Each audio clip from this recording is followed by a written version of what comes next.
রাষ্ট্রপতি, মদিনার শাসক, কি ক্ষমতা! আমাদের দেশের রাষ্ট্রপতির মতো নয়।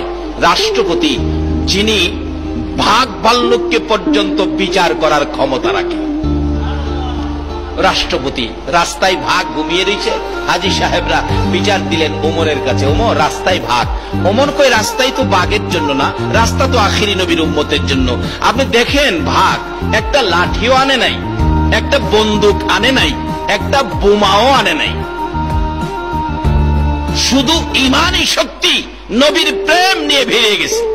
আইসা বাঘের কানে ধরছে, ভাগ, রাস্তায় শুয়ে রয়েছিস, পাইছিস কি? এই অধিকার, এই ক্ষমতা তোরে কে দিল? নবীর উম্মতের রাস্তায় তুই শুয়া ব্যাঘাত ঘটাবি? হ্যাঁ, বাঘে কয় এত বড় সাহস, আমার কানে ধরছে, আমি পারলে সিরা খাই আর আমার কানে ধরছে। লোকটা কে? মনে হয় আমারে চিনে নাই। আল্লাহ কয় বাঘ রে, তোর কানে যাই ধরছে তুইও হেরে চিনস নাই। বাঘ চাইছিন গাছটা ঘুরাইয়া দেখতো কে, আল্লাহ যে কইছে চিনি নাই। ওমর তো বাম হাতে কানে, ডাইন হাত তো ফ্রি, মারছে থাপ্পড়। আবার দেহস কি? এই নবীর উম্মত ব্যতীত, এই নবীর আশেক ব্যতীত বাঘের গালে থাপ্পড় দেওয়ার ক্ষমতা বুশেরও, বুশের বাপেরও নাই। থাপ্পড় খায়া হয় জংলায় যায়, জংলার কাছাকাছি গিয়া চাইছিল দেখতো লোকটাকে, আবার হাত তুলছে সেই উমর রাষ্ট্রপতি। উমরের ছেলে হুসাইনের সাথে খেলাধুলার মাঠে এক পর্যায়ে হুসাইন বলে ফেলেছেন রাষ্ট্রপতির ছেলেকে গোলামের বাদশা গোলাম। উমরের ছেলে কয় হুসাইন কারে কইছেন? তোমারে কইছি। আমারে কইছেন গোলামের বাদশা গোলাম। আমার বাবা হলেন রাষ্ট্রপতি আর আপনি দিলেন আমারে গালি, বাবারও গালি দিলেন, আমারে বাচ্চা গোলাম কইলেন, বাবারে বড় গোলাম কইলেন। বিচারটাও বুঝা লইলেন। হুসাইন রাদিয়াল্লাহু তাআলা আনহু কই যাইস বিচার করি যা।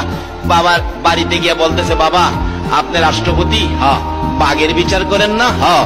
একটা বিচার করতে হবে। কার? হুসাইন আমাকে আপনাকে সহ গালি দিয়েছে, গোলামের বাচ্চা গোলাম, বিচারটা চাই। ওমর আর আমি হিন্দু হলেও সেই রাসূলকে আমি স্মরণ করি। তিনি মহান, তিনি মহান, তিনি মহান, তিনিই পারেন এই বিশ্ব ব্রহ্মাণ্ডে আলো ফুটাতে, তিনিই পারেন। যদি হিন্দু তবে ইসলাম, ইসলাম যেন আমায় পথ দেখিয়েছে। সোনা, ইসলামকে আমি ভালোবাসি, ইসলামকে আমি ভালোবাসি। রাসূল তো পথ দেখায় দিয়েছেন যেইভাবে চলো, বাহ, তাই আমি সুখী, আমি অনেক সুখী।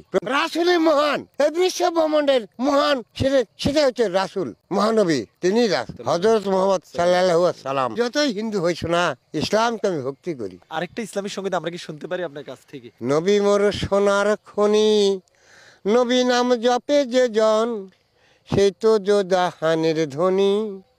নবী মোর পরশমণি, নবী মোর পরশমণি, নবী মোর সোনার খনি, নবী নাম জপে যে জন, সেই তো জাহানের ধ্বনি।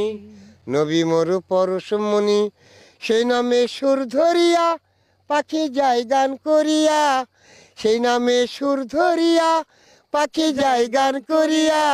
ওই নামে মজনু হইল, ওই নামে মজনু হইল মওলায় আমার কাদের গনি। নবী মোর পরশমণি, নবী মোর সোনার খনি, নবী নাম জপে যে জন, সেই তো জাহানের ধ্বনি। নবী মোর পরশমণি।